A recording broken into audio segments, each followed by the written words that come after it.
Welcome everybody here to the Martin Segal Theater Center at the Graduate Center CUNY. My name is Frank Henschke and I'm the director of the center. We bridge academia and professional theater, international and American theater in our mind. It's in so many. Spoken word, of course, is a great form, is a great art form. It's the same as playwriting, which of course over the centuries perhaps got more recognition, but like we have modern art installations in our museums and not just old paintings and watercolors. Spoken word is right in the center. It's also a great American art form, I think, where it comes from, like jazz, like step dancing, which we also had here many events. So we think this is a great form of utterings, of saying we are here, we are alive in the world, we have something to say, to reflect what people said before us and to imagine a better future.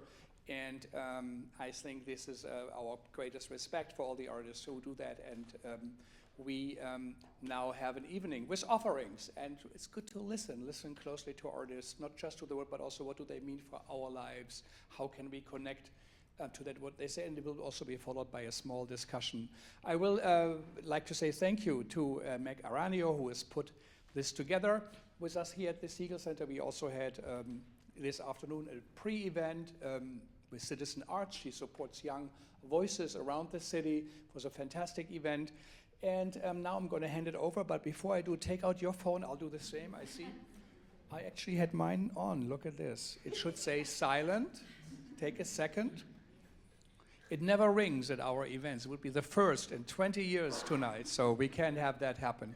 So again, thank you, and then I would like to welcome our speakers who are over here, but Meg will tell a little bit more about them. Thank you.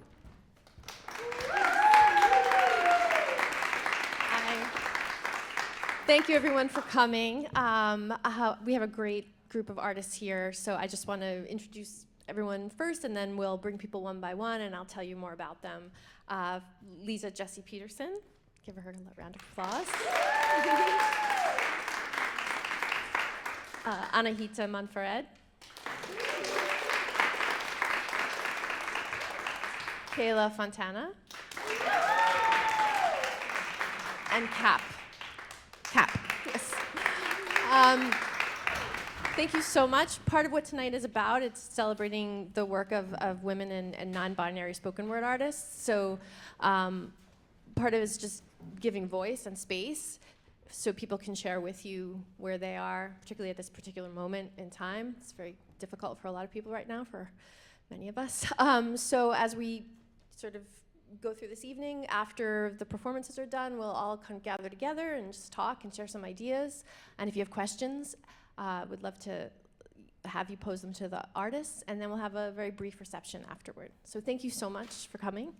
So first, I would like to, oops, sorry, I'm a little nervous.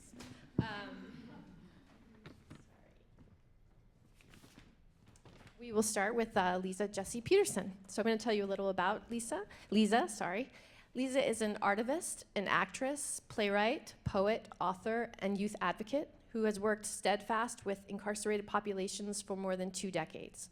Her critically acclaimed one-woman show, The Peculiar Patriot, has successfully run at the National Black Theater in New York, Arts Emerson in Boston, the Woolly Mammoth in Washington, D.C., and Detroit Public Theater. The play was nominated for a Drama Desk Award, Elliot Norton, and a recipient of a Lilly Award. It is available on Audible. Lisa performed The Peculiar Patriot in 35 prisons across the country, and a documentary, Angola, Do You Hear Us? Voices from a Plantation Prison, features her historic performance of The Peculiar Patriot at Louisiana State Penitentiary, aka Angola, which is streaming on Paramount Plus and Amazon Prime, and was shortlisted for an Academy Award. The Peculiar Patriot is currently in development for a feature film. Her memoir, All Day, A Year of Love and Survival, Teaching Incarcerated Kids at Rikers Island, published by Hachette, was commissioned by the Old Globe Theater to adapt the book into a stage play, and she has developed a TV pilot based on the book. Lisa was featured in Ava DuVernay's Emmy Award-winning documentary, The 13th, and was a consultant on Bill Moyer's documentary, Rikers, that was on PBS. Also known for her exceptional poetic skills, Lisa began her poetry career at the Nuyorican Poets Cafe and appeared on 2 episodes of HBO's Deaf Poetry. Lisa appeared in Showtime's miniseries Everything's Gonna Be All White by Sasha Jenkins. She can be seen in A Love Table on BET Plus, Love the Hard Way, co-starring with Pam Grier and Adrian Brody, Spike Lee's Bamboozled, and Kay Shalini's A Drop of Life. Lisa wrote and starred in 2 short films, Merlina and Black Love Manifesto. Both won several festival awards. For her more information on her projects, you can go to her website at lisajessiep.com. Thank you.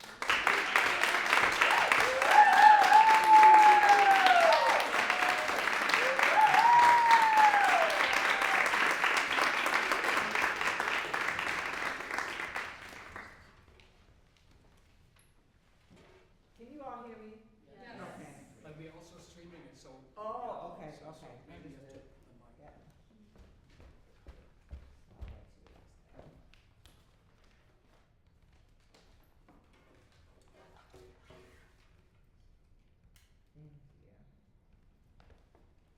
Also turn it on, why not?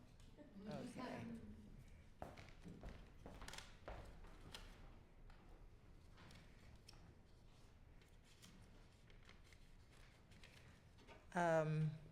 So, good evening, everyone. Thank you for being here tonight. You could have been anywhere, but you chose to come out and listen to artists doing poetry live and not on your phones. So that's a big deal, especially now with everything that's going on in the country and the world. Community is essential, so it's great to be in community with you all tonight. This is a poem that is still in development, but I wanted to share it because it speaks to me and it speaks to this moment.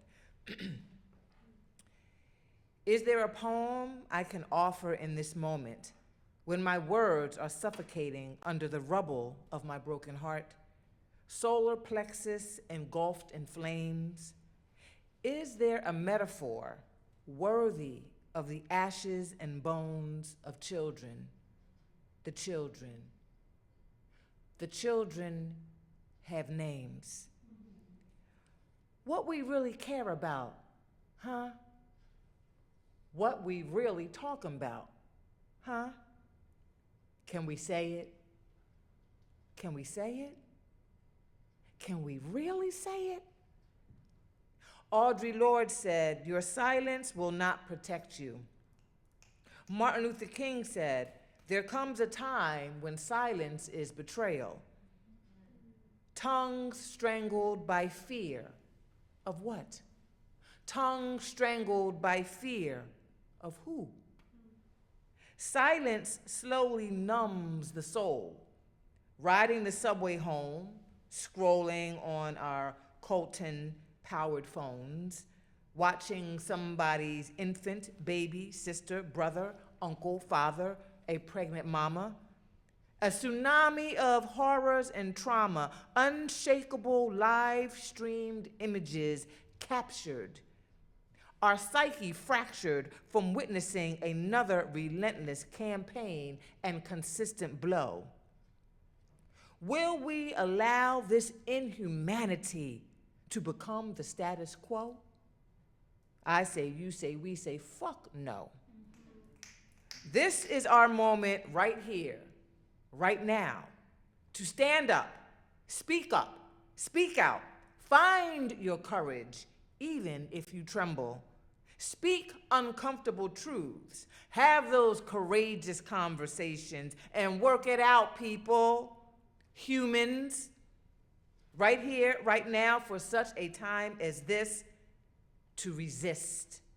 Resist the seduction of silence, reject cruelty and hate, reconnect to humanity, reconnect to humanity, reconnect to your humanity. Together we can change the course of our fate, because this is our home, this planet, this big, beautiful, blue-green earth, a planetary jewel, a bountiful gift with room for us all. If we can Shake loose the grip of greed. It's enough for everybody. Come on, y'all. Imagine. You do know that we have the power of creation. Imagination is our superpower. Imagine. Are you ready for the work? Warriors of light. This is the moment our humanity is being tested. This is a global freedom fight. I said, are you ready for the work? Warriors of light. We're being called into formation, so find your congregation, because the children are thirsty and the soil is so dry, and we are in a state of emergency. I know your spidey senses feel this. And since you have been blessed, a tremendous alchemist, turn this thing around. Ring a bell, spit rum, beat the drums, burn sage, shake a tambourine, roll a coconut, blow smoke, sprinkle herbs, boil a pot, take a bath, chant, sing, clap in the clearing. I said chant, sing, clap in the clearing. Catch the ancestor spirit, catch the ancestor spirit. Call on Shango, Oya, Yemenya, Obatala, Sekhmet, Heheru, Heru, Kutira, Atan Amara, Allah, Buddha, Yahweh, Great Spirit, Kali, Universe, God, and Jah, and all of them. And then check your intentions and root it in love. So remember your power. Remember your mojo. Remember your magic. And know that we are so much more than we've been told. All we have to do is activate, so stay prayed up. Keep moving your feet. Keep speaking up. Organize, strategize, be kind to one another. Be kind to one another. Be fierce, be brave, help people, speak life, acknowledge the ancestors, and expect miracles, because we are our own antidote. Oh, we are so much more than we've been told. Imagine the world we want to see. Imagine the sun rising on all of our love and joy and peace and restored humanity on the planet.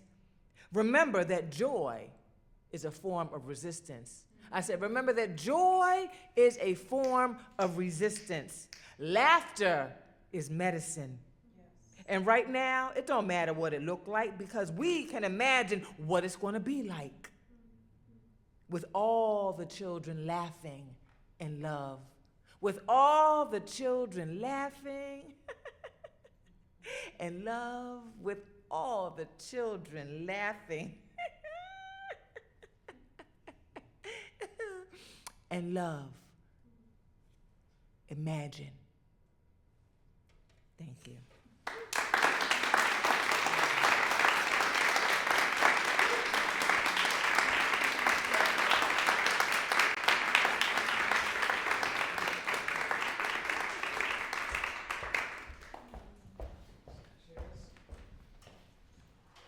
Thank you so much, Lisa. Thank you. Thank you so much. Next poet we have is Cap. Cap is a Latina writer, poet, and educator from the Bronx, New York. Her work explores themes of identity, spirituality, and intricate relationships, using poetry to explore nuanced emotions, overcome trauma, and inspire others to embark on their own healing journeys. Passionate about nurturing creativity and self-expression, Cap serves as the program manager and education lead at the Nuyorican Poets Cafe. She leads poetry writing workshops across New York City, collaborating with notable organizations such as the New School, the Met, Boys and Girls Club, New York Public Library, and over 30 schools and community-based organizations. She has graced stages at venues across New Jersey PAC, the Poets Passage, Montclair Art Museum, the Nuyorican Poets Cafe, and ICP, engaging audiences with her heartfelt performances. Please welcome Cap.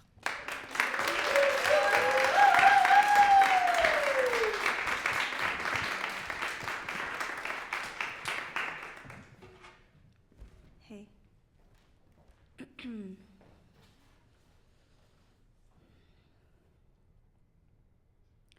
Baby face, baby heart, take a shot in the dark, guided by internal voice telling you of a choice. There's another way to live, much less you need to give, to be seen, heard, loved, to be cherished, all the above, sweet girl. Please remember, you're the gift, sweet girl. Never one to be dismissed, sweet girl. They walk away 'cause they ain't equipped, sweet girl, to recognize your greatness. I'm convinced, sweet girl. People need you in this world, sweet girl. You're the diamonds and the pearls, sweet girl. From under all the pressure, you emerge, sweet girl. I'm here to pick your head up. That's my word, sweet girl. Thank you. Hi. I wrote that to my baby self, who is the poet in me. The poet is the child. It is such an honor and a privilege to be here. I'm super excited. And when I was contemplating which poems I wanted to share, it was like a deep contemplation, but I decided to kind of go with the most personal, most intimate ones that I'm kind of sitting with right now. They kind of inform where I'm at in my writing at this point. And so strap in, but also thank you, welcome. On that note, today is Dia de los Muertos, which is a day that we honor those who we love that have passed away and kind of invite their spirits to join us in celebration of their lives. And we, as part of this tradition, we set up altars with like flowers and photos and little gifts for these people who passed. And so this poem is my mother's altar.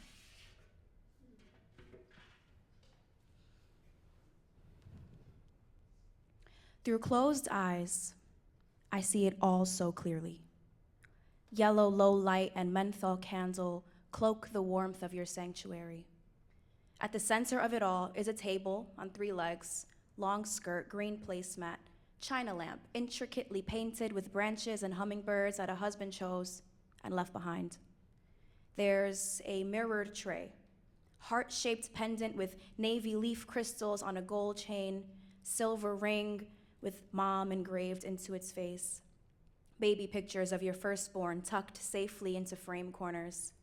Pink, red Revlon with a sheen that contrasts freckles. CoverGirl Polvo, perfect shade. Long, straight hair that fell from your brush. Synthetic, blonde. Don't talk about it. There are tea light candles because you must keep working even when the lights don't or your body won't. I add your anointing oil and a hot cup of coffee, black, no sugar, 'cause what else do our island mothers need beyond prayer and coffee?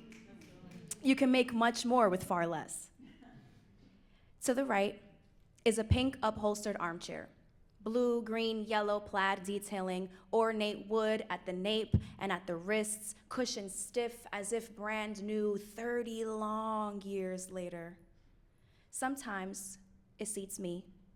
Most times, it seats spirals, Bibles, written pages pouring out the cracks, bursting out the seams, pages upon pages of prayers, lamentations, begs for wisdom and mercy, but no sign of what's hidden beneath the begging, no sign of the real fight you're fighting.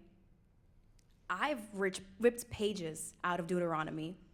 I pulled the fuzzy edges stuck in spiral journals and memorized each curve in your handwriting before tossing any proof of our grief in the same trash can as last night's tissues, cell phone numbers for men we don't talk to anymore, noni juice stains, cotton balls, and medicine caps, paper cups for the drive-through refill, the round hairbrush, your short black strands of hair, human, yours. We don't talk about it. Matter of fact, shove the whole garbage can under the table skirt. Let our problems be out of sight. Replace our pain with too many bouquets of marigolds. To the left is your bed. Ridged, polished wood rising to point to the heavens. Left side untouched since your last child was conceived. But the foot of the bed is always made. Always room for me to join. among midi-length skirts and pantyhose, shattered glass of mini strokes past, among loose strings of slacked violin bows, piano wires, hammers, pillows. There's always room for me at your feet, in every room, in every realm, through my lamentation. Thank you.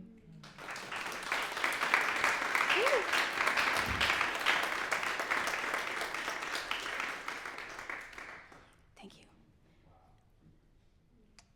Okay, so I think if I had to pick like one phrase to describe my writing in like as few words as possible, it would definitely be love in all of its forms. I love talking about all the rough relationships, all the weird shit that we learn along the way. And by extension, that also includes like our cultures and like our personal histories that we're also responsible for documenting and sharing. And that also includes the taboo parts and the parts that are like, probably shouldn't say out loud, but it's part of our history, therefore it's important. And so this next poem came from me going through that journey of learning and like kind of integrating certain aspects of my family history and kind of playing with it.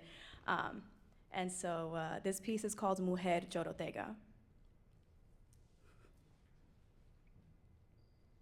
I'm only 3 generations off cannibalism, human sacrifice, and mutilation. Great-granddaughter of a post-enslavement man and his Chorotega wife. Chorotega, tribe of people displaced, surviving off corn and pottery, forced to submit to colonialism over culture. Chorotega, a people whose language was lost, silenced. A people whose last surviving words are so few, so secret, that they hold the unbridled magic of our ancestral generations. Words so sacred that only the chosen can learn. But women carry generations in our wombs. So I was born full of words, spell casting and soul seeking, born fighting, resisting, born thirsty for blood. First generation off the homeland. Only 3 generations off our indigenous practices, and I don't know and will likely never know a single Chorotega word beyond our name. And yet there you are.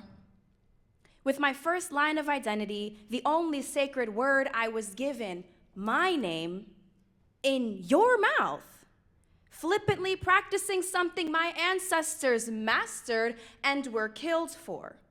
Chewing on my name, and you don't even bother to pronounce it right before spitting me out. How about you season my shit up before you chew on me like meat? Or quit playing with someone whose ancestors would eat you alive, cause so might I. I'm only 3 generations off, babe, so might I. But I won't draw blood. I eat celebration in your face after you try to shoot me down. I eat with eloquence and grace, with a knowing, gentle smile. I eat with pens that may as well have been made of dry bone. I won't chop off your tongue just to bless my own. I won't sacrifice you for future gain. I won't even play with you the way you play with my name. Just don't forget that you may have killed my people and maybe wanted me to quit. But my Chorotega silence means my sacred words are limitless. Thank you.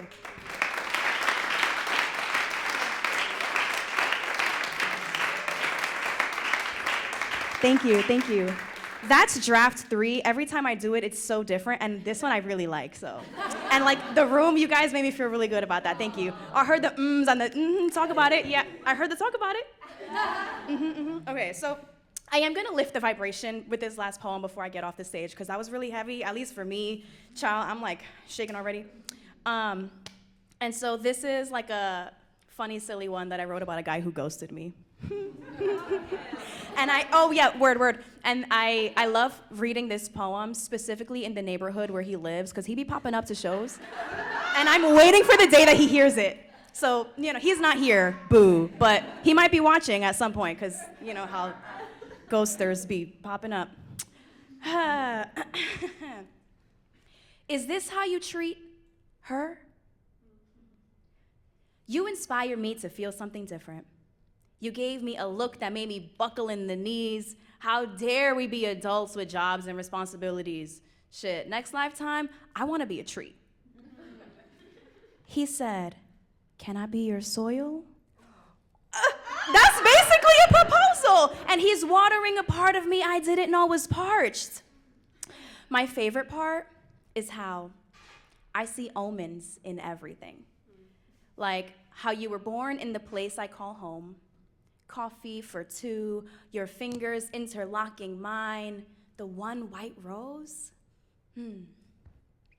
The crazy part is how the powers that be thought of you when they conceived the phrase, sweet nothings. Because 8 days later, your sweetness fades like crusty honey. Now I must relearn that honey catches flies who ain't shit too. Maybe I've been looking at it all wrong. A better angle may be how I told you I didn't need that first coffee you bought me, but I drank it anyway. How you look, feel, smell, taste like home, but you denied her when I brought her up. How your fingers lacing mine felt more like a surprise because I shouldn't have crashed that party, and now we have too many eyes, but that white rose still hasn't wilted, and it's been 19 days. That must mean that the intention was so true and so pure that even the petals are inspired to keep me company. Maybe the rose is fake, and I can't be bothered to chase. So I decided that waiting for you is a waste. So on the morning of the 31st day, I took the rose out its water. Then like clockwork or magic, you appear that afternoon, turn around demanding something I once graciously afforded you. Back to sweet nothing promises, on again and off again, but it's too bad because this girl knows better than to let you stay and spoil her roots with your soil of decay. This girl is still a girl. I'm not a tree. I'm not stuck. I'm not tricked by your deceit. I'm not swayed by you wanting to fuck. I fill these empty spaces with my own praying hands till I can look you in your face and say, bro, kiss my ass. Thank you.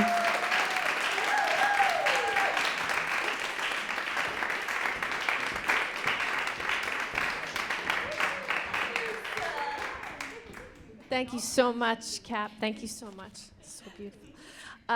So next we have Kayla Fontana.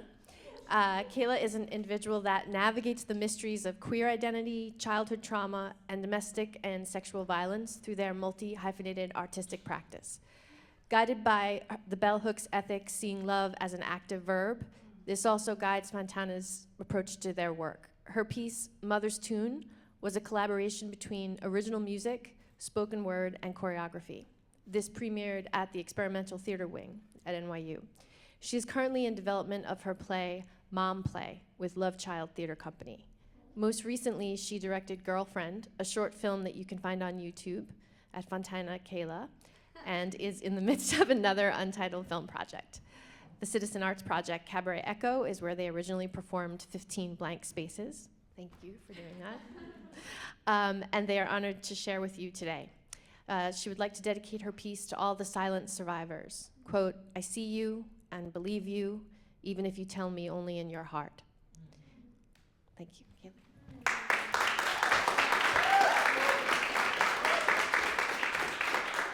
Oh God, the moment comes. I just want to say thank you, Meg, and I'm very honored to share this side of the room. And thank you to all of you. You keep this art form alive and keep me nervous. Let's start. This is 15 letters, 1 blank space. Spell your name. It's a trick I learned since I was 8. K-A-Y. It's how I held my breath for so long in pool. Suddenly the pool didn't feel so long when I just had to get to L-A-F-O-N-T-A-N-A, done. Then I got taller. My boobs small but larger, and my face shoved into the laps of boys that wanted to be like the men in the little black box. They saw the tears in my eyes and saw hot, hot, hot, just like when my fingers grazed the edges of the pool. Thrilled by the possibility I could pass out in the pursuit of resilience, I craved it. I would do anything for it. K-A-Y-L-A. This hurts. I don't like this. F-O-N-T. How long do I have to do this? How long will this take? Watch your teeth. N-T-A-N-A-K-A-Y-L-A. Curl your lip. Squeeze your thumb. Caleb in English told you that helps. I didn't want to do this. Come up for air, but I haven't touched the edge of the pool yet. K-A-Y-L-A-F-O-N-T-A-N-A. Maybe my middle name too, W-H-I-T-N-E-Y. Why would they like this? My pain. Why would I enjoy this? Your balls in my face. I do not like when you push my head down. You call me a bitch, but I'm no dog. Rough is how you like it. Did being gentle ever cross your mind? I asked myself years later, throat scarred, flower invaded 3 too many times. Who cares? It's my secret. I should have said something, done something different. I mean, it was me who put on the pants and underwear. Why wear clothes when it's only inviting to be undressed? Why be drunk when it's only inviting to be aloof, a goof? I wanted to feel free in my body. I wanted to laugh like you, play like you, kiss like you too. Who cares? I should have known better. It's the only way to swallow it happening a third time.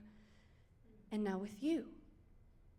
I spelled with your hands around my throat, K-A-Y. Why I even found it romantic when you stopped when I pounded on your chest to L-A, let go. Oh, the first time I said, you choke wrong, you know?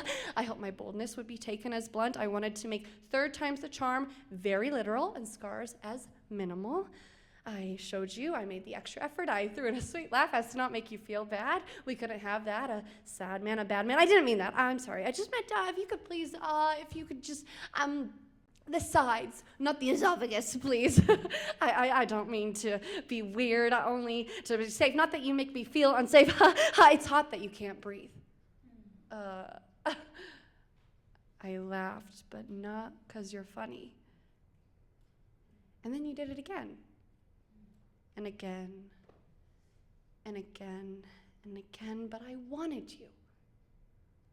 I wanted you to come back. I don't remember why now. I wish I did, to have some sense. It'd be nice to have a completed puzzle rather than me walking along the edges, the sides.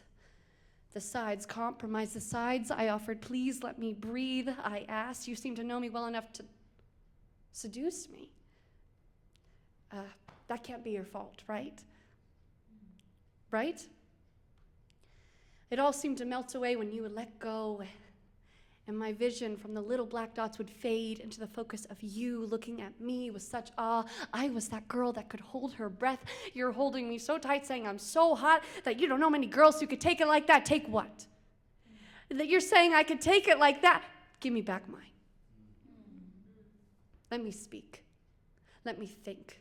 Don't enchant me with promises that you will be the boy that I've waited for, that my day with boys is gone and over. You tell me this with the same hands that when you pass me in the kitchen, you graze my back. You pick the eyelash off my cheek. You hold my chin to kiss me.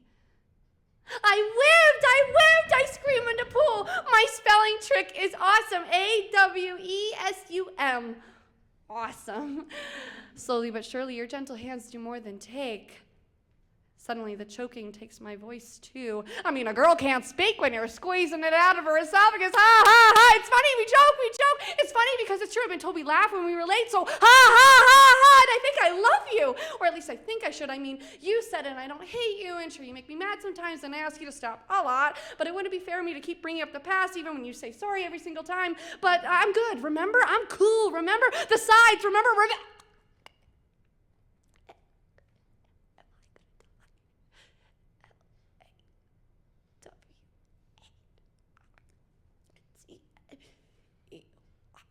I'm patting on your arms now. We agreed this is when you let go. And I'll start again. I'm really good at holding my breath. What a scene. Why I can still remember the B-L-U-E. I only have to get through N-T-A-N-A.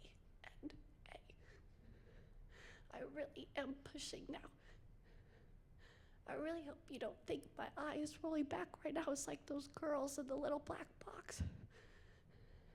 I'm scared you're gonna kill me. I'll die a whore and somehow it'll be my fault. But how could I say stop when I can't talk, can't speak, can't think? Maybe you didn't notice we only talked about it a few times. I'm gonna die! Maybe it didn't stick. You could have thought, I'm gonna die! I'm gonna die a whore! Going to attack you. If you're scared, I'm gonna die! You're almost done. Just one more pump. Fuck, I feel like trash.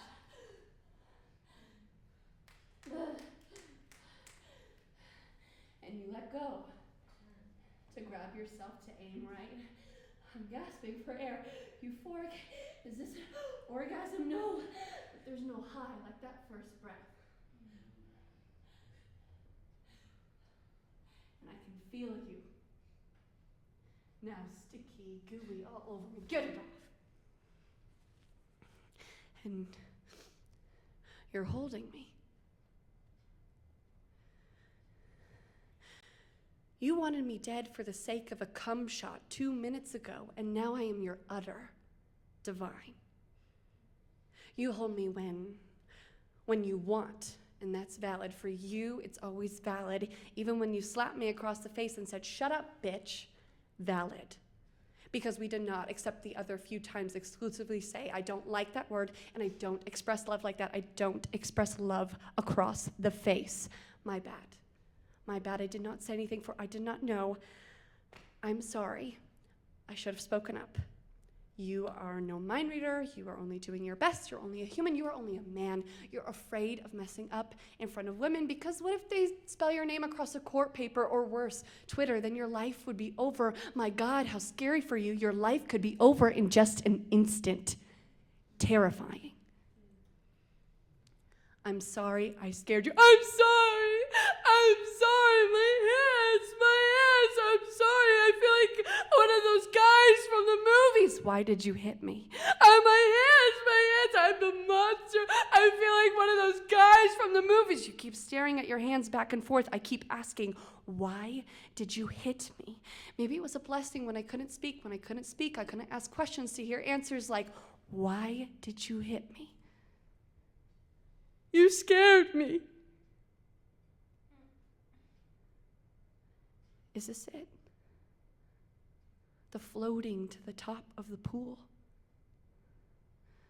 At some point, I realized you can't use the spelling trick for 3 months.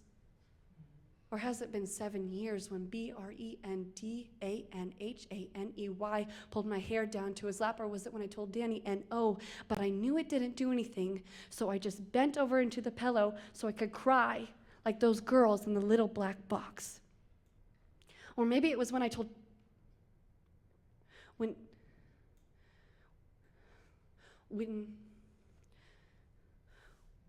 When Jared, when I bit him. When I pounded on the door for someone to let me out of the locked room. I knew it was my fault. I was a 15-year-old woman. I drank the bottle. I couldn't walk. I couldn't think. He had to drag me right into the room to take my clothes off. I was a mess. I'm gonna die! I'm gonna die! I pounded on the door. It took a few bites, but it stopped. It took a few bites, but it stopped. Spelling again. This time his hands are around your throat. K-A-Y. It took me a while to realize you took my voice. I wish I had my body back. But my voice too.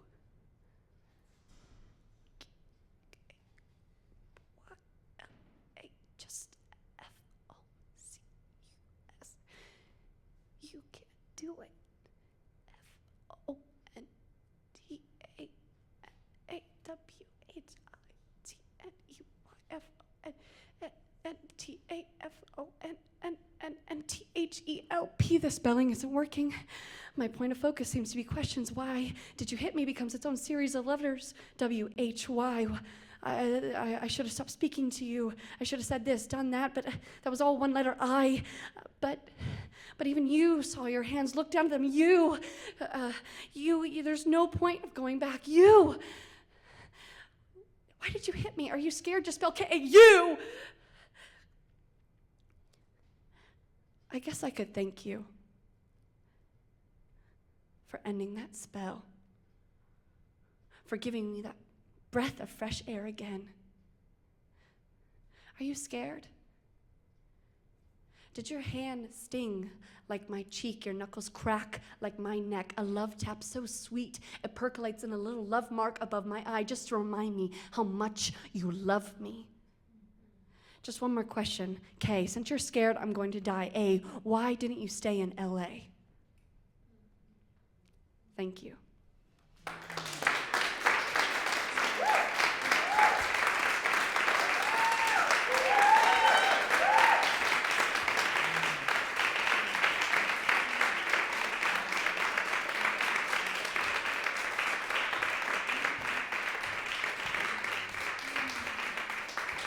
Thank you so much. Thank you so much, Kayla. So next we have Anahita Manfared. Anahita is a gender-fluid Persian-Canadian spoken word poet, writer, actor, and dancer. Anahita is passionate about centering radical self-love, mad pride, pleasure activism, intersectional feminism, and sexual liberation in their work. Anahita has performed and competed poetry on stages in Vancouver, Toronto, and New York, in competitions such as Hullabaloo, Versus Festival of Words, Voices of Today, and more. Past theater credits include the Classical Studio Richard III, Playwrights Horizons, right? Playwrights Horizons Student Production, Variations in Relapse and Giving Tree, ETW Indie, The Indiscreet Toys, and recent film work, Firefly Lane, National Parks, For Her, Suddenly Slaughter. A recent NYU Tisch grad, they were most recently on New York University Slam Poetry Team, and currently they are stoked to have been selected as a Brooklyn Poets Fall Fellow, and are in the process of finishing their first poetic manuscript, Not This Body. Thank you.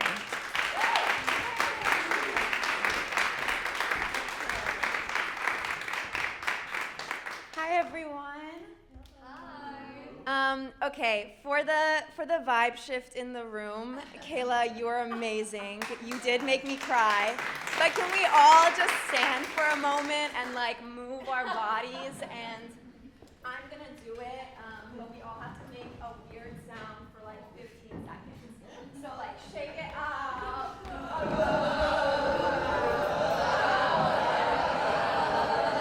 And then do something weird to your neighbor. Make a weird face to your neighbor.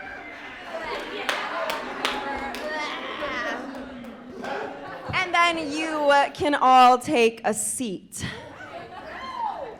Because, hi, I am your local manic depressive dream girl, and I will be your server this evening.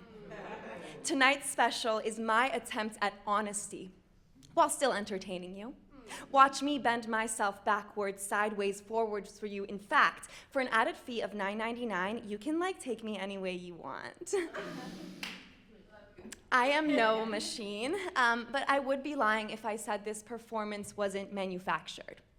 Down to the smallest detail, purely for your satisfaction, guaranteed. Because who am I, outside of this fabricated mess of misrepresentation, to judge your reductive fantasy projection?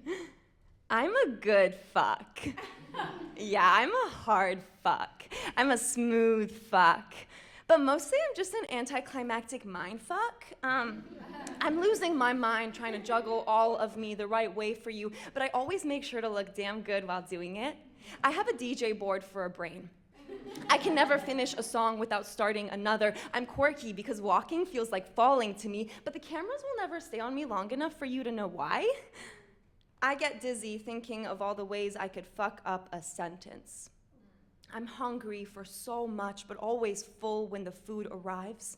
Bless my mind because I've never been bored, but fuck it, because nothing is ever calm. I'm put on a pedestal so high, I can't help but notice the length of the inevitable fall. Pause, start, rewind, fast forward, pause, start, rewind, psychiatric self-admittance, pause, start, rewind, fast forward, public breakdown, pause, start, rewind, reboot, reboot, reboot!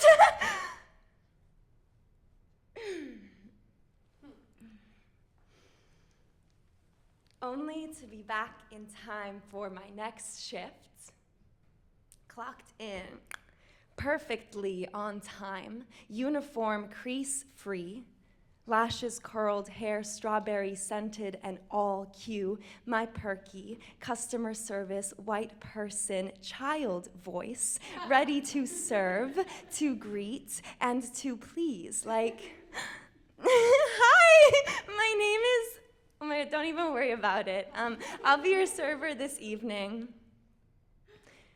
I am all body belonging to what other people want me to be for them, with them, to them. Body objectified before fully realized. I occupy sin before I do myself. Body purged throughout the ages, never the reality itself. I am chewed up and spit out only to rinse and repeat come morning, like on Mondays, I am a virgin. Tuesdays, the town slut. Wednesdays, a wife. Thursday, the mistress. Friday, I'm the goth girl at the bar you are terrified of, yet somehow still attracted to. Somehow you are always still attracted to me. Saturdays, do not bother calling. I am busy saying I do at my arranged marriage, and Sundays, I do not go to church. I become one. And when the week restarts, so does the cycle of code switching between identities never created to serve me, rather I them. I'm a rigged test and the student taking it. I'm the trap and the escape hatch. I am just restrictions that tell on themselves. I'm only given a rug to see my reaction as it's pulled right from under me. See, the fun was always in watching my sisters and I turn ourselves inside out, climbing the ladder, only to find there is fucking nothing at the top for us anyways. I have a nervous system built on the backbones of misogyny. I only receive peace between my costume changes. At night, I floss the forced woman out of me, undo the day's prescribed gender, unravel in the bath. I become the tub. I escape with the water down the drain. I'm just a brown girl with a boy inside of me. Brown girl, they call you femme without asking. Brown girl, what they mean is female. What they mean is I know you better than you know yourself. Helen Cixous defined a woman as anyone who has suffered from male oppression due to their gender. When I read this, I learned that I do not want to only know myself through violence. I learned that she hurts when it's all that you call me. See, I'm just a brown girl with a boy inside of me. Brown girl with endless sexual architecture. Brown girl, your body is not the only site of your possibility. Brown girl, no one sees your cosplay as cosplay, but this is your drag. Thank you. Thank you. You guys, I was over there sweating I was over there cold and now I'm sweating. And it's all because of you guys. So this next one, I wasn't sure if I was going to do because of like the theme is like broadly gender. But then I was thinking about how war always disproportionately affects women and queer folk and anyone who's like a marginalized gender. So this is something I wrote back in February. America teaches me every day. America teaches me life is either to hold the loaded gun or look down its barrel. In the articles, it is always redacted number of people died. X event harbored X casualties. When I read the news, I learn that mysteriously some people are found dead. while others are killed. Language is misused, and still, everyone's New York Times subscription renews, mine included. CNN's Meanwhile in the Middle East gets a raise year after year. There is a post on Refat Al-Harir's Instagram from 100 weeks ago which reads, "Always ask yourself, who tells the story? Who benefits from the story? Who is missing from the story?"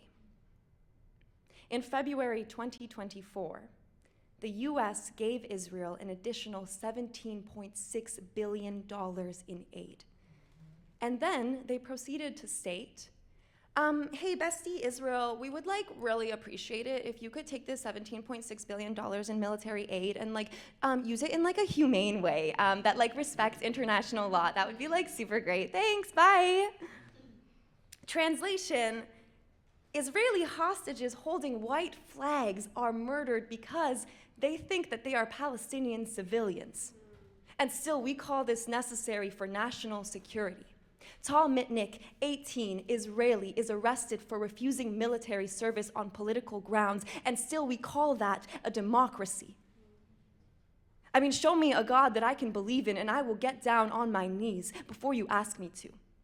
Rinse, repeat, prayer all over myself. But the thing is, nation building is not world building. Nation building is not world building. Nation building is Aaron Bushnell becomes a fire, and still there are guns pointed at the flames before there are any fucking extinguishers. I wish us anything other than this goddamn useless to each other. Mossab Abu Toha's Instagram is just martyr after martyr. There is a way to justice, and it is not when children tell their parents they want to die.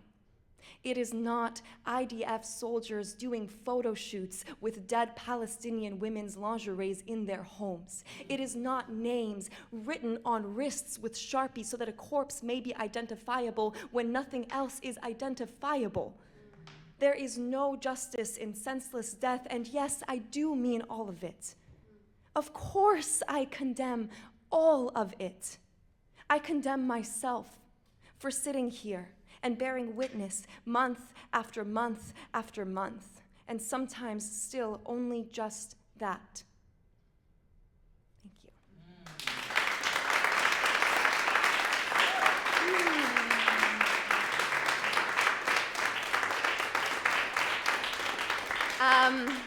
Okay, so I have two more for you guys. I do want to do a content warning for sexual violence in this one. And I want to do, a poet that I really admire from Vancouver does this, a love warning, which is to say that although this poem deals with that content, there's no descriptions that are going to be super descriptive. Instead, it's actually an acting lesson, because the first lesson in acting school is how to breathe. It's a seemingly simple instruction. And my acting teacher tells me that I do not breathe enough. He says it is psychological, that I do not believe my body deserves a full breath. Nope, only enough to survive. My acting teacher tells me I do not breathe enough. I think fear lives in my body more than I do. A full breath, nope, only enough to survive. Once, I actually thanked the Uber driver who began to masturbate in the middle of my ride. I think fear lives in my body more than I do. I am grateful every time a man could have raped me but didn't. Often, I say thank you instead of stop that. My body may betray me, but his desire betrays me more. How I hate his fucking origami. How he folds each no into a yes, all while convincing me it was what I gave him in the first place. One summer, I came home sobbing after being followed the whole way there to a roommate who told me I looked hot, scared. This is why I am grateful every time a man could rape me, but he chooses not to. Did you know there is a word both in English and Farsi for I fucking somebody? My mom and I bond over this. Joke our breath hitched together in her womb because it doesn't matter the country. There is always some man following like he is hungry. That's why when I'm alone in public, I do not breathe, but I always make sure to note every emergency exit. The first lesson in acting school is how to breathe. And apparently, I do not breathe enough. But I think that's because there's always a man following like I am the answer, but he has no questions, speaks only in statements, diagnoses me a car, parked in a bad neighborhood with the hood popped open and the doors left unlocked. In class, I ask, hey, how can I breathe here? When I'm alone in public, I do not inhale. Instead, I pray the acting training pays off. Pray my character achieves her objective, to get away, to live, to be dead before I am a conquest. He says I am a car with the hood popped open and the doors left unlocked. I want to drive myself home, drive myself to the future. The first lesson in acting school is how to breathe, and in class, I keep asking, how the fuck can I breathe here? He says the problem is I don't believe I deserve it. I ask him, what does he know about belief? What does he know about being deserving of something, of anything? I ask him what he knows about breathing underwater. He makes sure to shut the classroom door and lock it before he makes me the answer.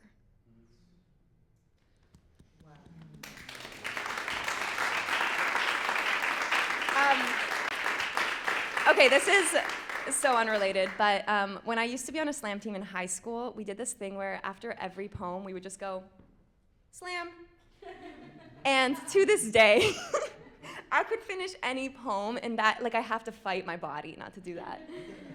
So I thought you should all know that about me, because now we've gotten a little intimate, you guys. So this is my last one. I'm doing a thing where whenever I can, I do a poem that's in process, in progress, and silly, because silliness is a virtue, and silliness is a way of life, and silliness is the future. So I wrote a line of poetry a day for 3.5 months, and then put it all together. It was for a class, and this is an excerpt of that. So if things seem like they don't fit, babe, that's just the prompt. Like, I don't know.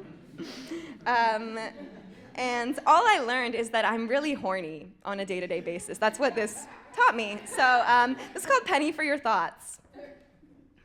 When I grow up, I want to be a pussy that is always wet. I only slut shame because it's true. Most of you are not slutty enough. For real. My first order as president is this. All men must wear a crop top in my presence. Name a better feeling than a pretty girl smiling at you. You can't. Okay, fine. 2 pretty girls smiling at you. Only diagnosed with perfection Alex, last name Christian, could have licked the subway pole clean and not gotten sick after. So my lumbar spine is talking to my pelvic floor, and he's all, hey, what's up? And she's all shy because she's naked, guys. How do I write about this? I was born ass up, ready to be spanked.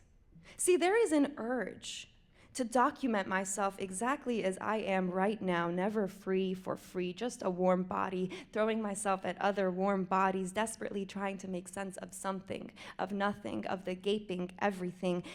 I'm not high maintenance. The bar is just in fucking hell. Yeah. I don't want to write poetry. I just want someone to eat me out until I shake. Okay, maybe I'm no better than a man. I am the single slut life of this party. But all I want is a girlfriend to go home to. Loneliness is the ugliest birthmark. It's like very not cunt. Emotional cystic acne. I liked me better when I was on Adderall. I liked me better on lithium or Seroquel. I'm only tolerable after a few beta blockers anyway. It's okay. I agree. I'm easier to love when I am numb. See, I liked me better when you were looking at me like someone you might enjoy waking up next to in the morning. I'm sorry I yelled when I should have held you. I'm sorry for always unpacking this suitcase of apologies. Dear chest, I am begging you to shut yourself. What are you so afraid of? Morning is not a bird that sings outside of every window. Sometimes morning comes like a hungry, wailing child, and all of my cabinets are empty. I have nothing to give anymore. I mean, seriously, how do flowers smile with all of their teeth when they know that the world is ending? Maybe it's because in nature, nothing is wasted. Dead matter nourishes the soil, feeding the life above ground. It's kind of like us, like how we sneak moments like sips, like we're always interrupted by a timer or a deadline. We're always gone before we arrived, like really arrived. And when you are gone, and you frequently are, I hug the earth until I feel her melt my metal rod to surrender soup. For once, I do not ask for seconds. I'm full enough. There is an edge of the cliff of what could be us.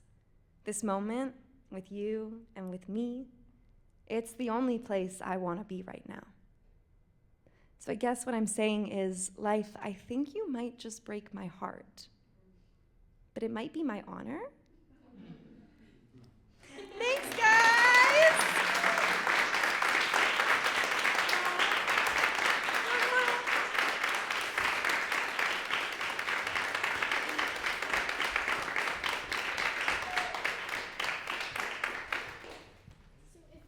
The poets could join us here and just do a semicircle, and we'll talk.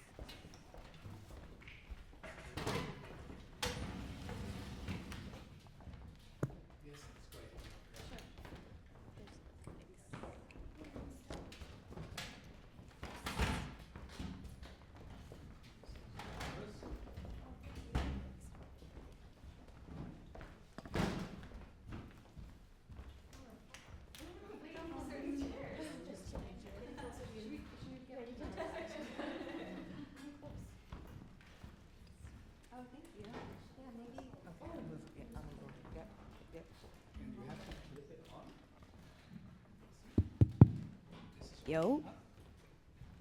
Maybe. Here. So thank you so much. Can we just give everyone another round of applause? Thank you.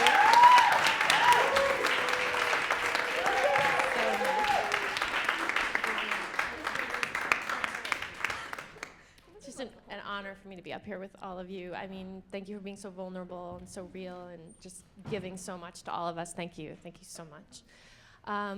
It feels weird actually to be so like formal now, so bear with me.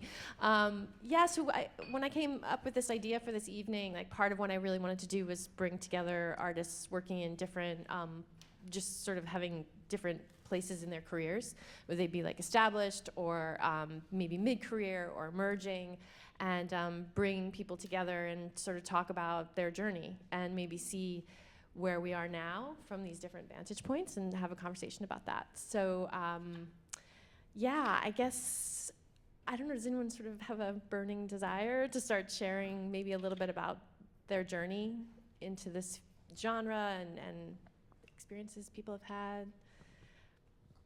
Want to go first? I'll start because Yeah, you're looking at me.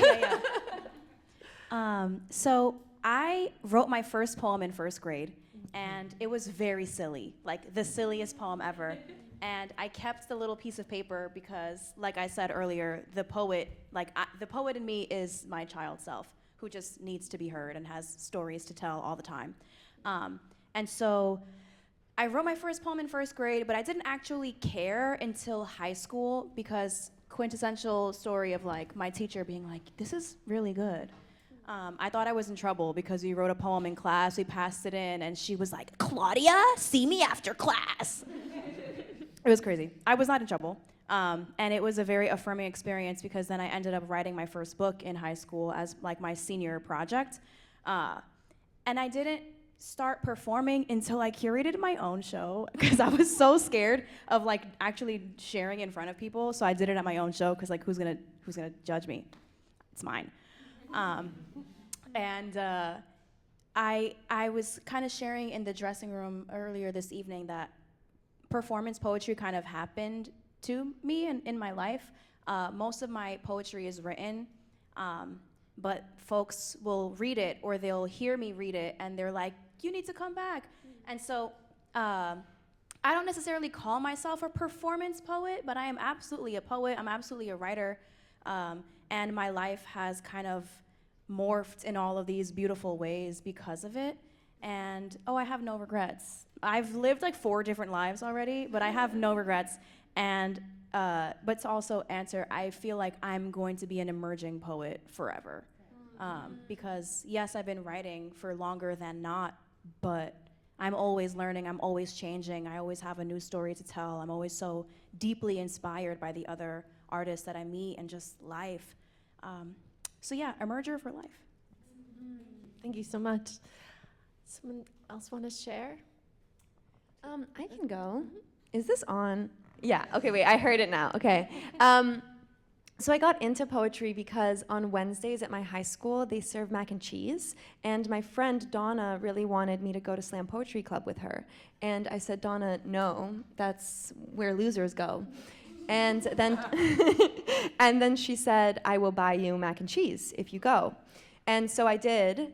And then we proceeded to do that, honestly, for all of the 8th grade. And I would just go every week under the pretense of her getting me mac and cheese. But really, I was in love with it. And I never shared anything, but I started writing. And then in the 10th grade, because we had a like slam poetry team at my high school, someone off of the team like had to like switch schools or something dramatic, like 2 months before a competition, and it was very important that they had all the people, otherwise they couldn't be a team. And so they were like, you're always here every week. Like, you should just join our thing. And I was like, no way, Jose. And then they took me to the forest and we smoked weed together. And I shared my first poem with them. And then it just never stopped.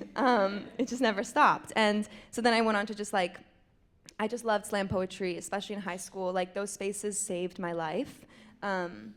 Yeah, they did. Like, slam poetry spaces like save people's lives. And then I kind of dropped out of it.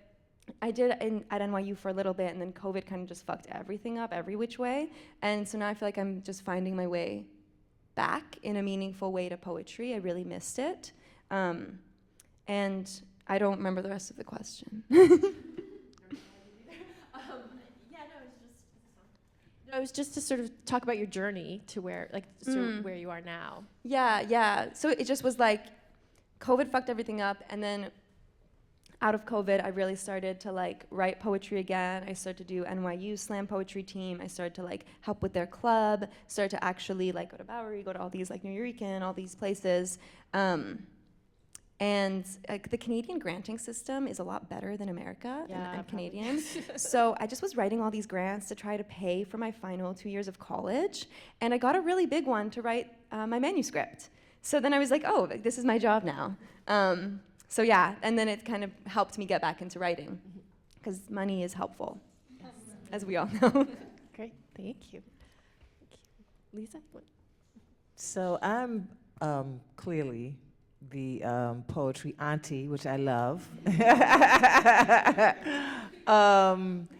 I got started at the New Eurekan when slam poetry was starting. It wasn't called slam poetry. We were just, spitting on the mic, and at the New Eurekan. And so, I came up with, Saul Williams, Sonia San, Jessica Care Moore, Sharif Simmons, Mums, The Schemer, Mike Ladd. Like, that was my graduating class. And so and I love being an auntie, because I love like just seeing just this amazing, brilliant, just phenomenal, just the word just keeps, somersaulting, and so I just love being here and being amongst poets. But my journey started with a bad relationship. You know, for me, pain and sadness and anger are my muses. And so I guess I've always been writing. Always been writing. Writing in my journal, you know, writing book reports. So I've always been a writer. But I didn't give myself the title of a poet until I had this bad breakup, and I was writing in my journal. It was a journal entry, right? And I shared it with a good friend of mine because we were in acting class. And so I shared with her my journal entry, you know, my homegirl. She was like, "Girl, that's a poem." I was like, "Girl, that is not a poem." She was like, "That is a poem." And I lived literally 3 blocks away from the Nuyorican Poets Cafe. She says, "Girl, you gotta be there at the Nuyorican Poets Cafe." I'm like, "Near who? What?" And so she was like, "Bitch, you don't know where you live?" I'm like, "No." And so she said, "You have to share it at the Nuyorican Poets Cafe. They do an open mic." So the actress in me, who just wanted a stage to perform, I took the challenge, and I went to the Nuyorican Poets Cafe. I signed up. I gave them my middle name, so in case I sucked, people would say, "Oh, that Jessie sucked," but nobody would say, "Oh, Lisa." So it was like this weird Jedi mind trick I was doing with myself to, you know. And so I performed the journal entry, which actually was a poem, and they loved it, and they asked me to come back to be a feature, and really the rest is history.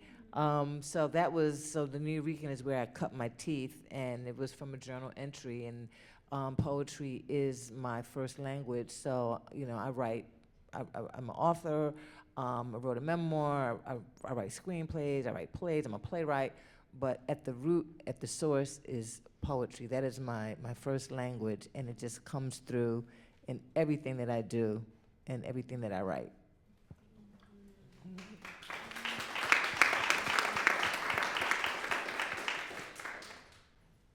Been quiet on purpose. I don't feel like if we're in emerging, I feel like I'm the seed. I've like yet to kind of sprout out. But I just like, I just mean it in the way that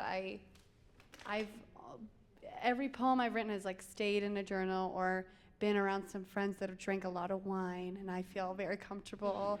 Like a piece I did in college, I was still very like kind of controlled about it. Like, I'm gonna say these verses, but not these. These are weird. It was all weird. But I think I've always had a relationship to writing, so I actually find a lot of like resonance in your story where I feel I'll share, and they're like, "Poet," and I go, I don't know what that is, but I have always found an outlet.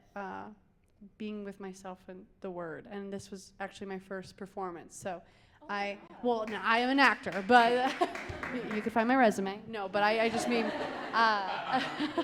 thank you. Almost plugged my Actors Access. I won't, but I've never performed my own poem before. So I'm very grateful to share the stage with all of you, and really a huge shout out that you heard me reading from my binder and heard more. Thank you. Yeah.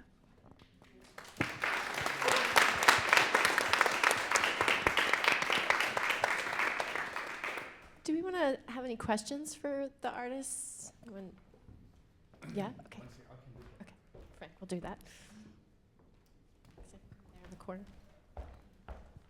1, 2, 3. Awesome, thank you. Hi, my name is Mary. Thank you for all your work today and just all the effort you guys put in. Can you hear me now? Yeah?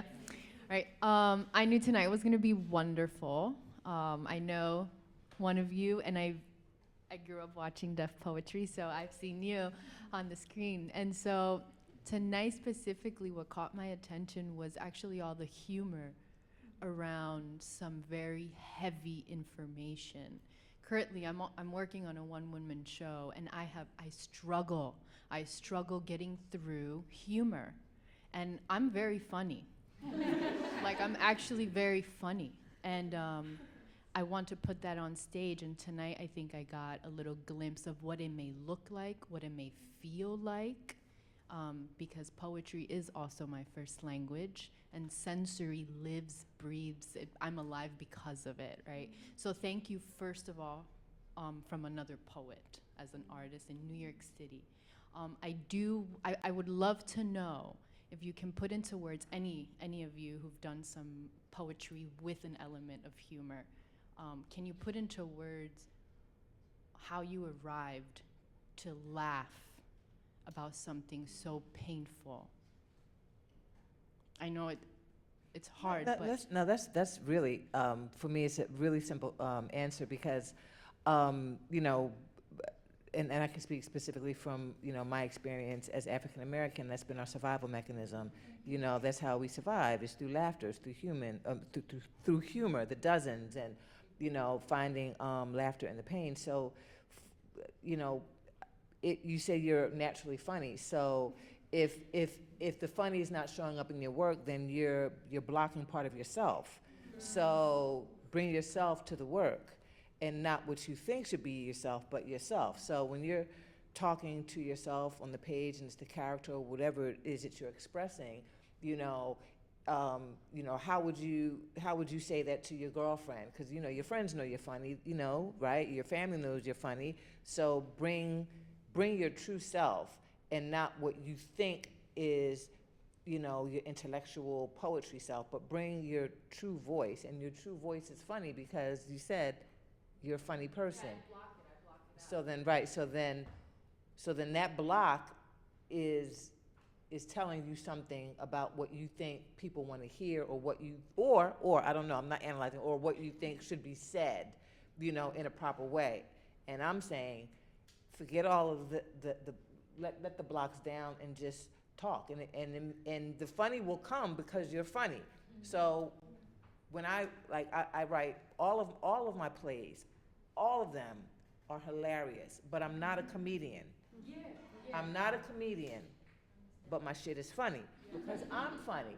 So when I'm bringing my true voice to the page, it's not even a formula, because it's who I am. So whatever that block is, examine that block, because it's blocking an essential part of your voice that is necessary for the journey of whatever you're creating. That part. Thank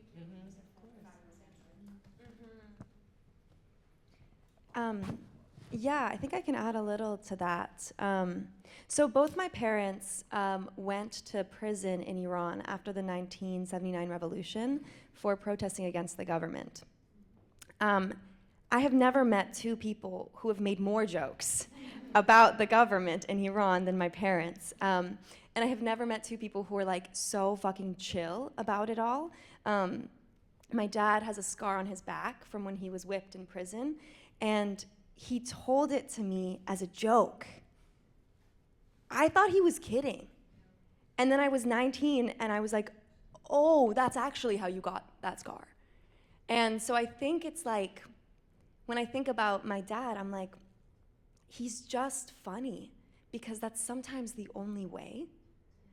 And this is so true when you're with anyone who's gone through something unimaginable. The only thing that makes it imaginable to keep living is to laugh at it. And that's why, like, being able to laugh at really big, hard things is a way of taking your power back, because it also makes them smaller in a way. And so, like, I really agree that there's a part of you that might be blocked because of, like, oh, sometimes it feels like there's a responsibility. Like, if I'm going to, like, especially whenever I write about Iran, like, I feel such a responsibility to have all the facts right, to represent everybody well, to, like, represent the fact that I'm representing them, and I shouldn't be the one representing them. It should be someone in Iran. You know what I mean? Like, there's just so many, like, things when you want to talk about things with care. And then at a certain point, it's like, if you are talking about something with so much care, you're not even talking about it anymore.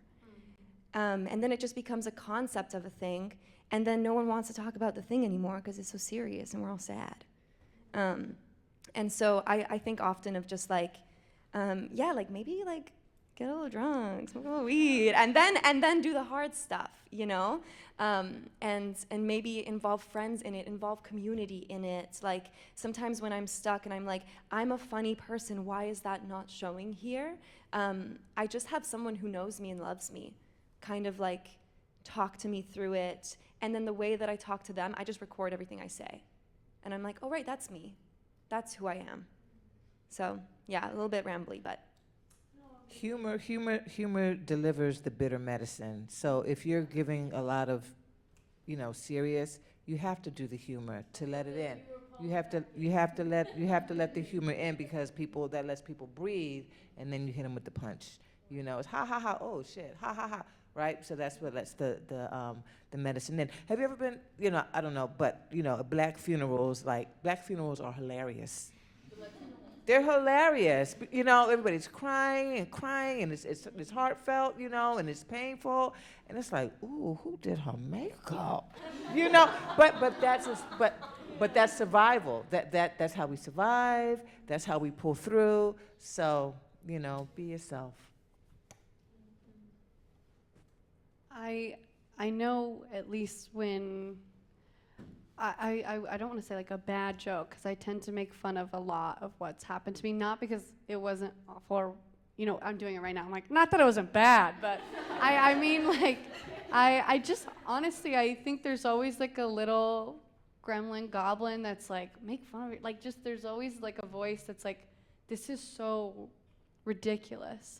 And like, not to quote the own poem, but like that apology moment in a way is also like a memory that lives, but also is like so ridiculous. This man is going, I'm sorry. And I have no intellectual way of putting it other than it is ridiculous and it happened. And it exists in that way. And that I think at a certain point oftentimes I am like between, is this a comedic piece? Is it dramatic? Is it a rom-com? Like I don't know anything except what it is. And it will make people laugh, or it will not.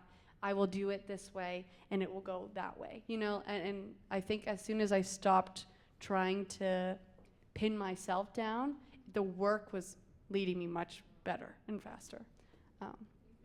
Yes. My number one piece of advice is to write how you speak, which is kind of what all of us said in one way or another. And also to just lean into the silliness, because like we are our hardest critics. And so like me talking about the guy who ghosted me, I could tell that story without a poem, but it's so much more funny when I'm like making it as dramatic as I can conjure. And I could probably make it even more dramatic if I really tried. Like if I memorized it, I'm sure I could like really get the room going. But I would say just truly lean into the silliness, lean into the ridiculous, lean into something that is also very uncomfortable, because I'm of the family of humor where like, I'm saying the thing that everyone is thinking. And so it's a safe space, so I'm just gonna say it, and it lands in those moments. And so I would suggest like, lean into the sillies, write how you speak, and just say like the most brutal shit, and it's probably gonna make someone giggle, because someone has the same humor as you. And like when you consider who you're writing for, typically if you're writing for yourself, that means that you're also writing for people who can relate, and that very uncomfortable statement is probably gonna be the best one.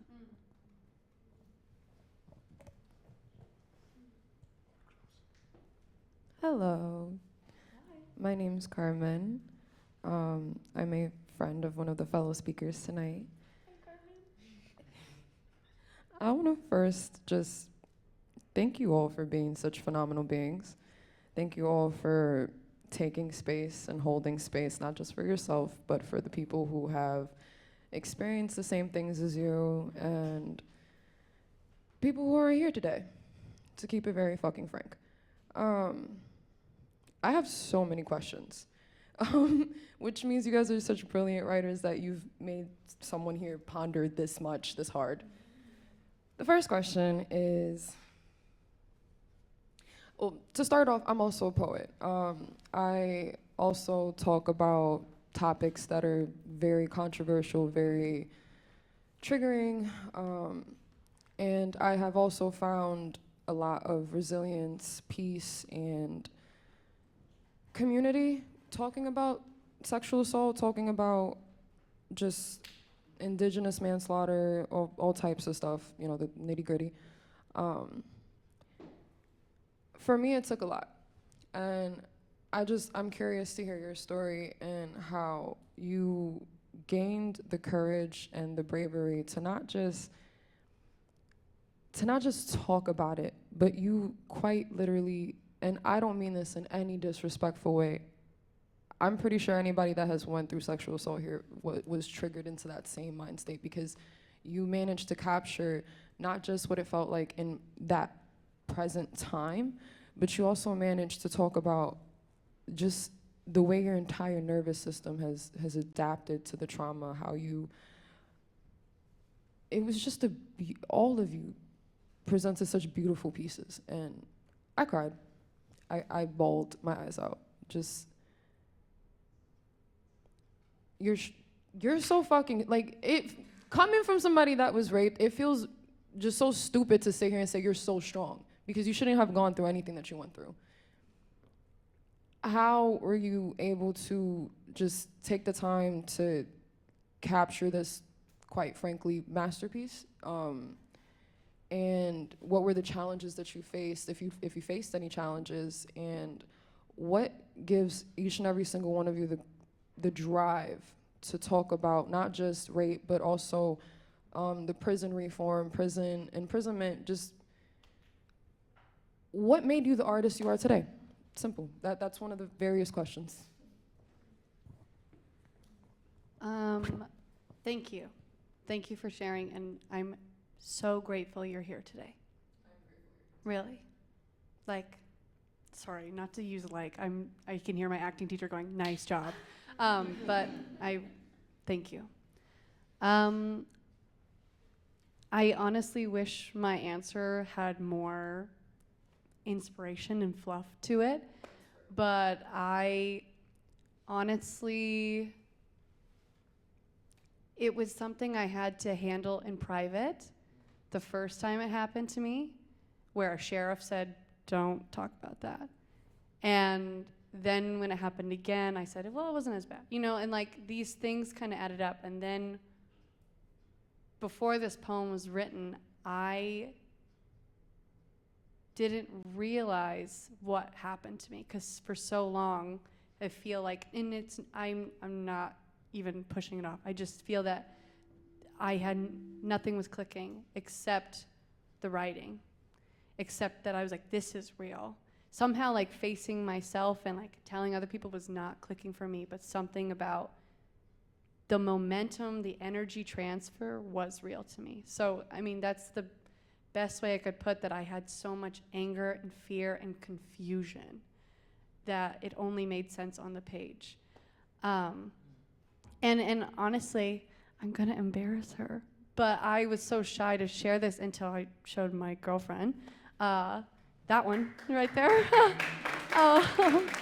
And I wasn't even like, look what I wrote. It was more like, here's another day that's gone by, and this is where I'm at right now. And I think from there, I've always, as an actor, I've always kind of expected that you say yes, you show up, you're ready, you go, you are prepared from the start. But with this piece, I was just like trying to process something like that this person still gets to walk and breathe and be around, and people still follow him on Instagram, which is silly, but it is incredibly insulting. And it's something that's ignited every time I hear someone else's story, and that person is starring in a show, that person is teaching children, and you just have nowhere to go except the page, and honestly, a room like this. I had nowhere to go until literally, like, Mia was like, submit to this thing, and I was like, I got this, and I got this. You know, I'm like, you don't gotta do it. It's a draft. There's spelling errors, because honestly, I was like, in my notes, like, because someone reposted a picture with him, and I was like, you know, and then 40 minutes later, there's a poem. And then Mia's like, that one. And I said, are you sure? And yeah, and I think from there, I've grown a better relationship to face it, because there was a point that I never opened it up again. And it had to take a lot of people that seemed to be like, any takeaway you have from today is a lot more than myself. It's honestly everyone who's put a hand on my shoulder and said, I see you. Yeah, and I mean, again, a huge part of it was that I had a really incredible partner from this moment before the poem even. So community, faith, trust, pixie dust, and just knowing I'll survive, because I did.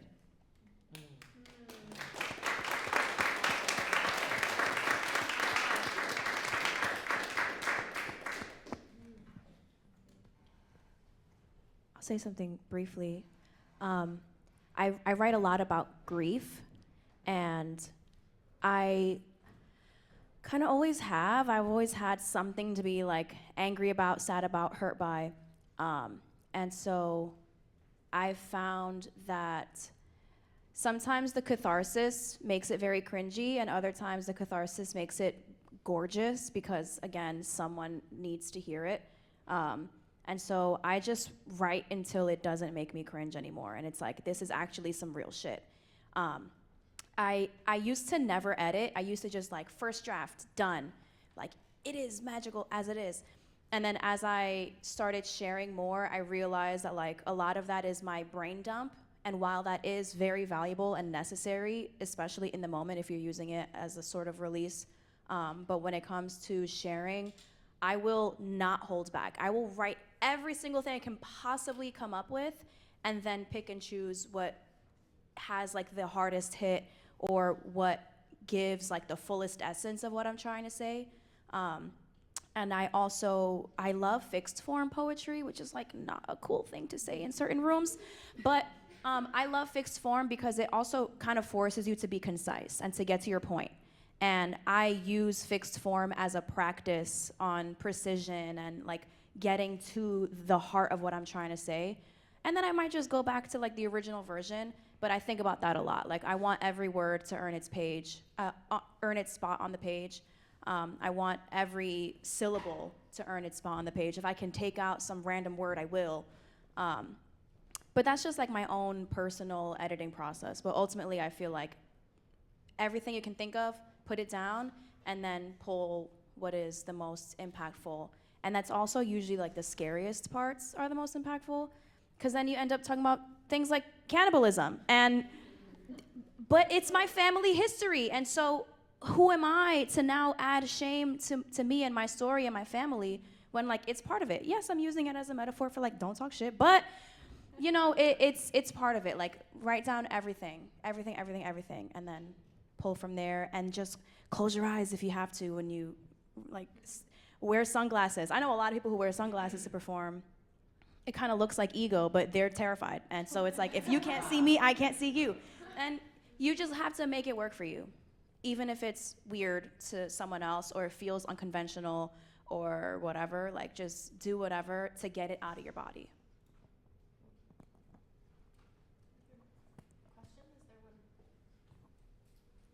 Hi, I'm Adam. I'm also a friend of one of the performers tonight.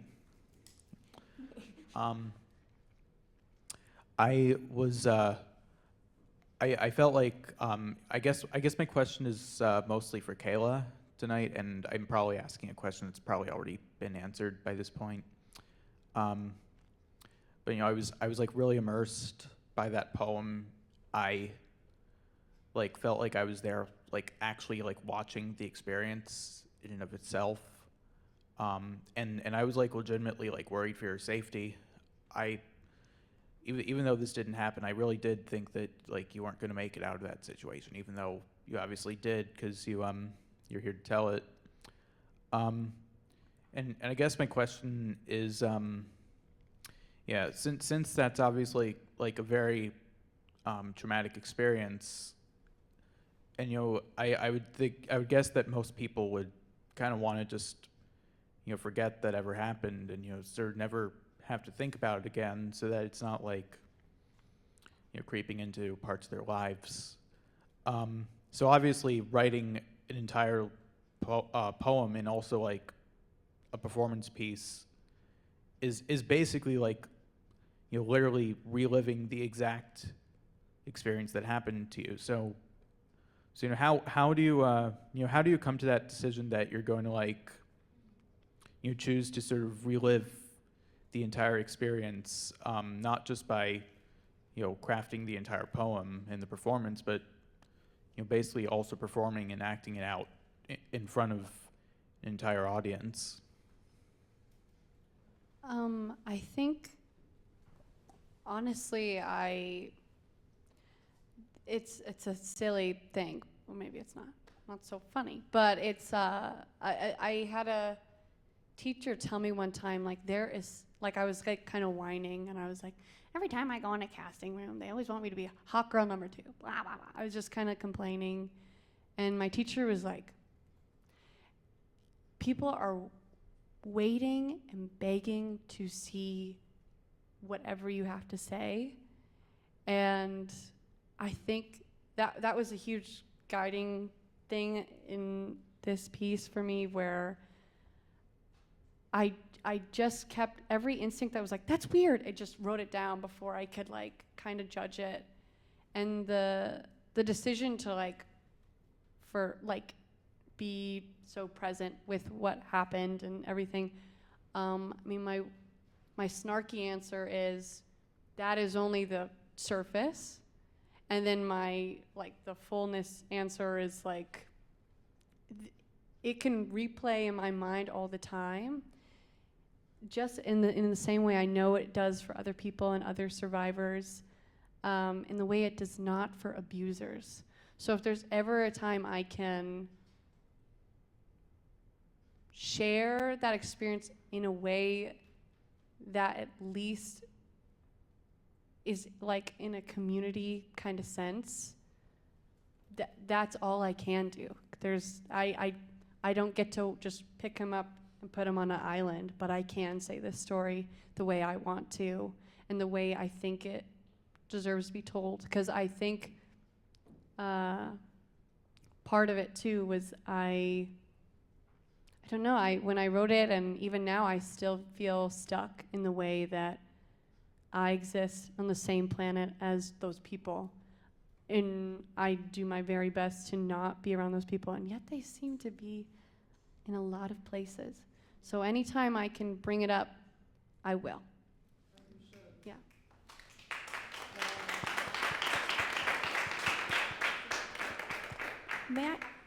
Can I ask the group a question really quick? Okay, super quick. So I firmly believe that as artists, we are responsible for documenting and speaking truths and giving power to those truths. And I feel like there's a lot of artists in the room. And so I'm curious, through the experience of saying these hard truths, it can also be very re-traumatizing, as we've discussed.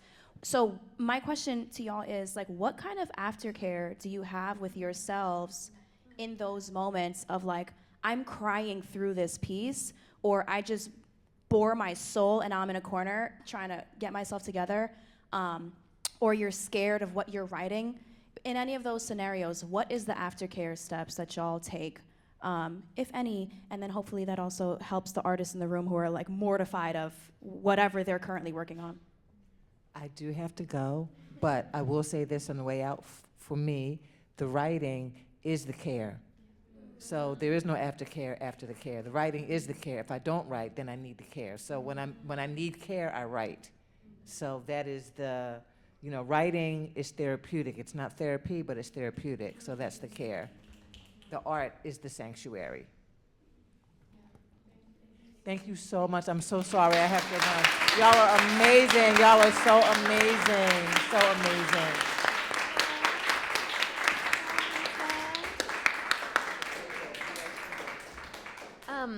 I have an answer also. I do agree that the writing is the therapeutic part. And that's why I often think that I've had so many times where because when you write, you excavate something out of you. And especially I think with poetry, because I write compulsively. I write every single morning. I write multiple times during the day. Like, my notes app goes crazy. I go through notebooks like crazy.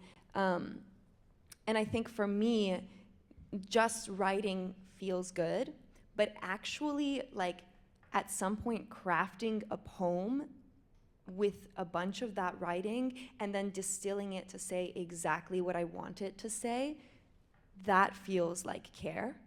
And then for me, not all of those poems get shared.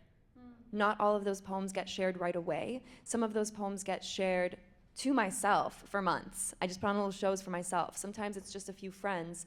And then you have moments where if you share a piece of work and you are broken after, maybe that's not a piece of work you should be sharing currently. And I also think that sometimes I ask myself why. Like, if I perform something and I feel a bit crumbly after, that's usually because I shared it in a space that wasn't received well, or I held back in my performance.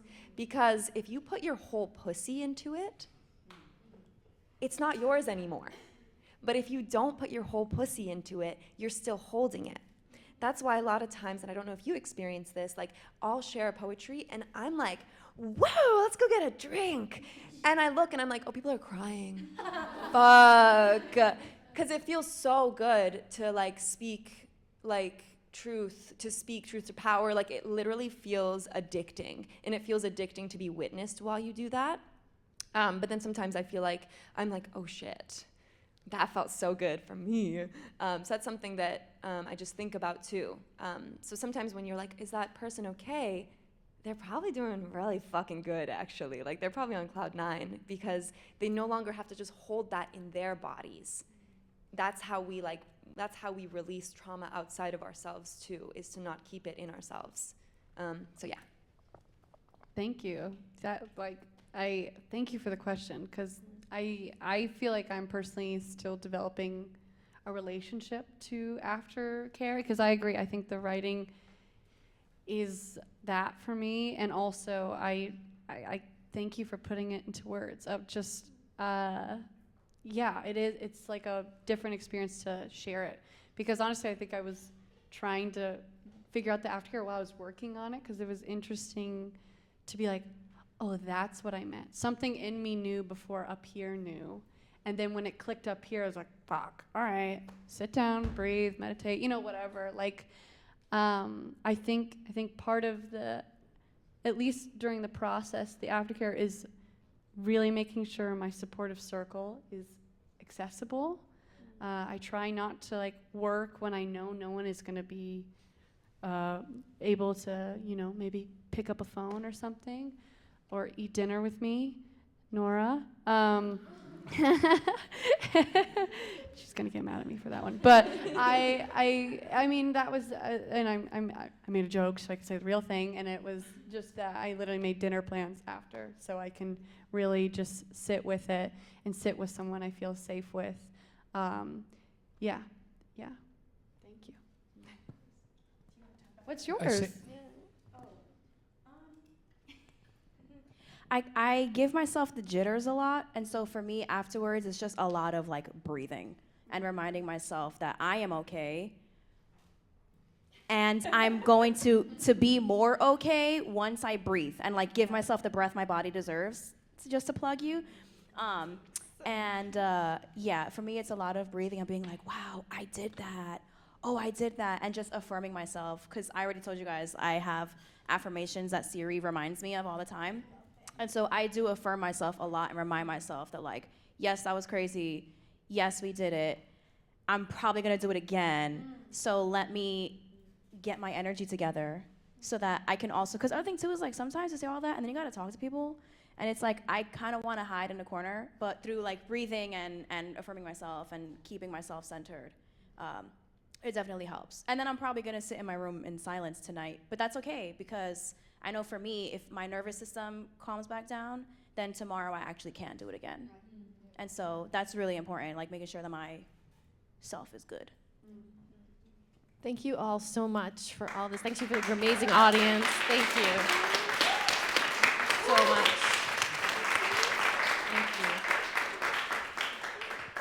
Thank you. Thank you, Frank. There's reception after if you want to have some drinks. There's cookies. Please help yourself and have a great weekend. Take care.